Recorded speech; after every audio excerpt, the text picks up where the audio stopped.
Welcome into the Packers Report. Happy Sunday to you all. On today's show, we're going to take a look at Kiper Jr. and Mykel Yates' most recent 3-round mock draft. The two draft gurus combined heads, combined brain power, and ESPN Plus gave us a lot of really great things to react to. Before that, let's keep you up to speed on the latest ESPN Plus mocks. Mykel Yates, a couple weeks ago, had the Packers taking Mykel Willaims.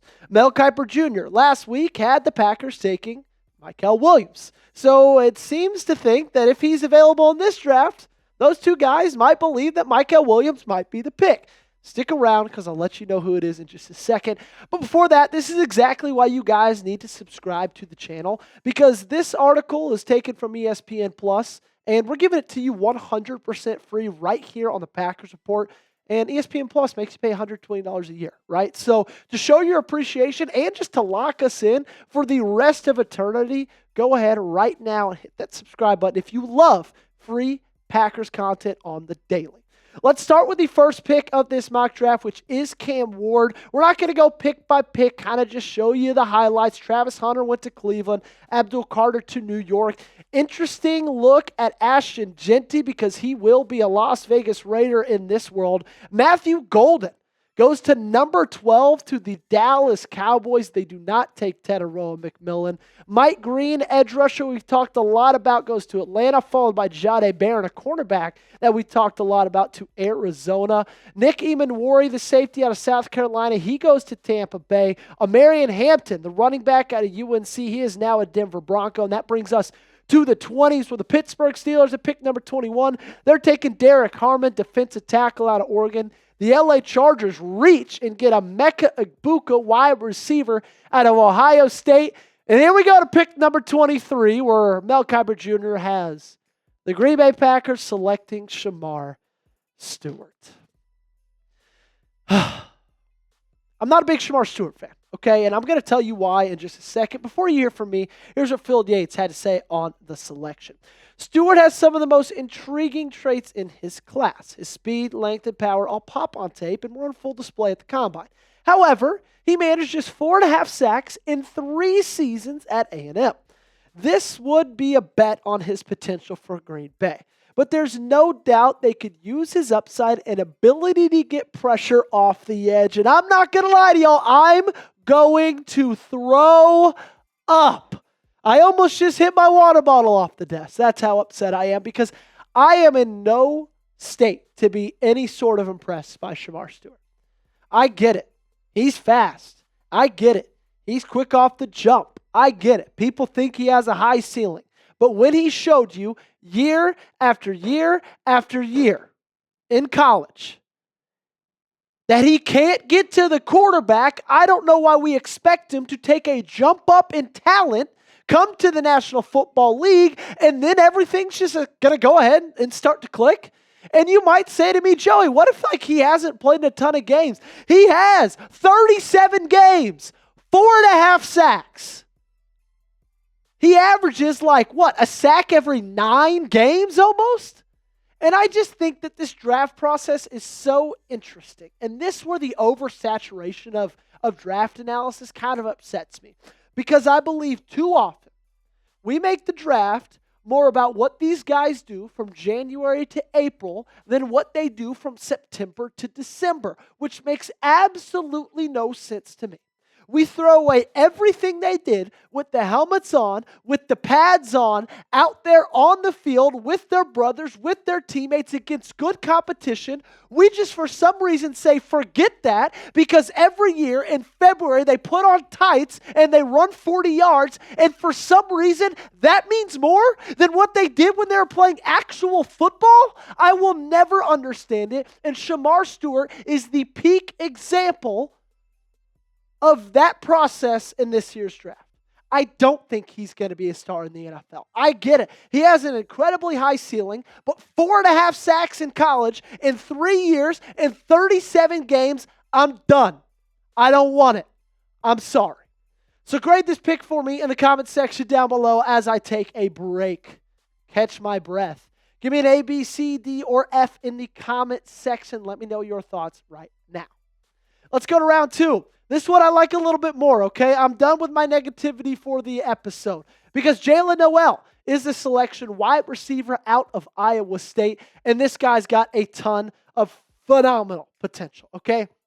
What I love about Noel, he brings you lightning play speed. A lot of guys can be fast in the 40-yard dash, but can you be fast on a football field, playing football, running routes? And he can't.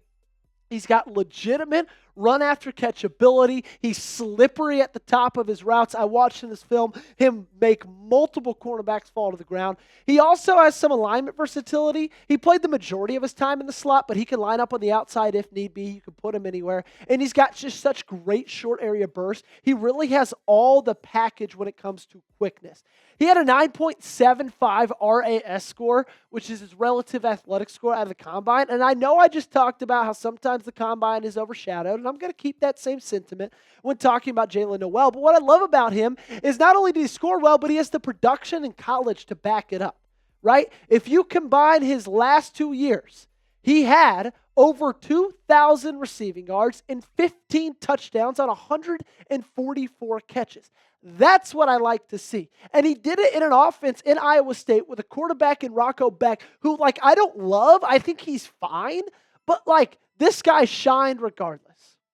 And I think that if you get him in an NFL offense with that speed and you get him with other talent around him, he has the chance to step up and be a wide receiver 1 if he's put in the right situation. And I believe that Green Bay could be that right situation. Love that pick in the second round. Coming up, we got Green Bay's 3rd round selection. Remember, this is a 3-round mock, so stick around for that.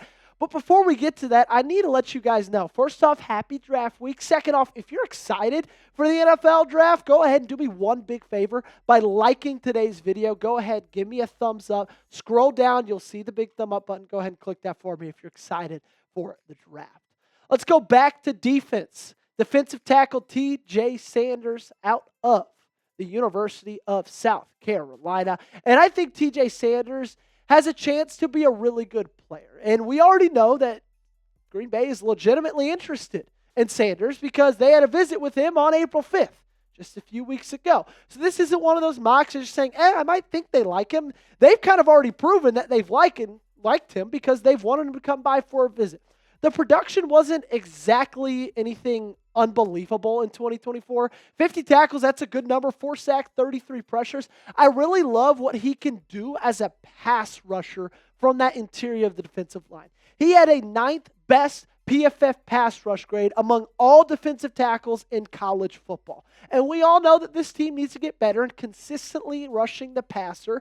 And obviously, they're looking to do that in the first round of this draft with Shemar Stewart. But I love getting an interior defensive lineman that's not just about stopping the run. That's not just plugging gaps. This is a guy who can get consistent pressure on a quarterback and can come up with a sack or 2 along the season when you need him to. That is an incredibly important luxury to have and luxury to, take advantage of in the interior of your defensive line. So here we have it, ladies and gentlemen, not our 3-round mock draft, the 3-round mock draft from ESPN Plus. Again, Field Yates, Mel Kiper combine and make these selections. Shemar Stewart, Jaylin Noel, and T.J. Sanders. I want to hear it from you guys in the comments. Rate this mock draft on a scale of 1 to 10. I'm not going to lie to you. I love rounds 2 and round 3, but because of the round 1 selection, I don't know if I can give it anything high. But you guys let me know in the comments. If Stewart is the first round pick, I quit. And you can clip this if you want.